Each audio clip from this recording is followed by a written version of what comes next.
بسم اللہ الرحمن الرحیم۔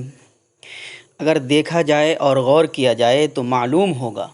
کہ آج معاشرے میں جو سارا بگاڑ پھیلا ہوا ہے وہ اہل و عیال کی طرف سے غفلت اور چشم پوشی کا نتیجہ ہے۔ اگر ہر آدمی اپنے اپنے گھر کی فکر کر لے، اپنے اہل و عیال کی تعلیم و تربیت اور اصلاح کا ذمہ لے لے تو سارا معاشرہ برائیوں سے پاک ہو جائے گا۔ سارے معاشرے کے اندر جو خرابی ہے، سب خرابی سے معاشرہ ہمارا دور ہو جائے گا، پاک و صاف ہو جائے گا۔ اگر ہم سب کی اولادیں نیک صالح بن جائے، ہماری بہنیں نیک صالح بن جائے، ہماری اولاد نیک صالح بن جائے تو ہر طرف نیکی و صلاح کا دورہ ہو جائے۔ پھر نہ کوئی کسی کو تکلیف پہنچائے گا، نہ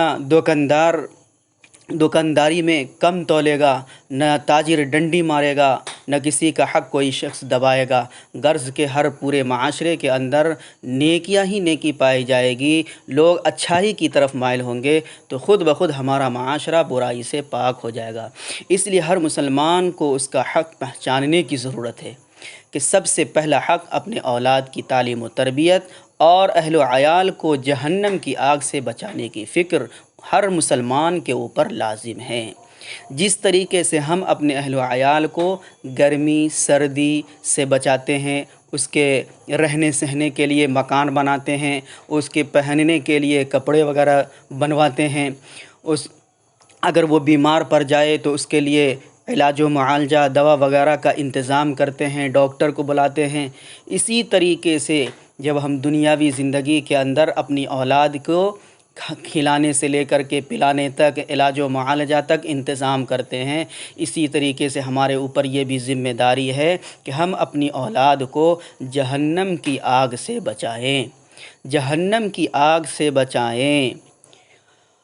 اگر آپ صرف دنیا کی فکر لیتے ہیں اور جہنم سے اپنی اولاد کو بچاتے نہیں ہیں تو میرے محترم بزرگوں اور دوستو، دنیا کے اندر بھی ہمارا معاشرہ خراب ہوگا اور کل قیامت کے دن آپ سے اللہ رب العزت سوال کرے گا۔ حدیث کا مفہوم ہے کلکم راع و کلکم مسئول عن رعیتہ، کہ ہر شخص ذمہ دار ہے، نگہبان ہے، ہر شخص سے اس کے ماتحت کے بارے میں سوال کیا جائے گا، پوچھ ہوگا کہ تم نے دنیا کے اندر رہ کر کے تمہارے اندر جو لوگ تھے، تمہارے ماتحت میں جو لوگ زندگی گزار رہے تھے، تم نے اس کے ساتھ کیسا معاملہ کیا۔ اس لیے میرے محترم بزرگ اور دوستو، ہماری یہ ذمہ داری ہے کہ ہم اپنے آپ کو بھی اور اپنے اہل و عیال کو بھی جہنم کی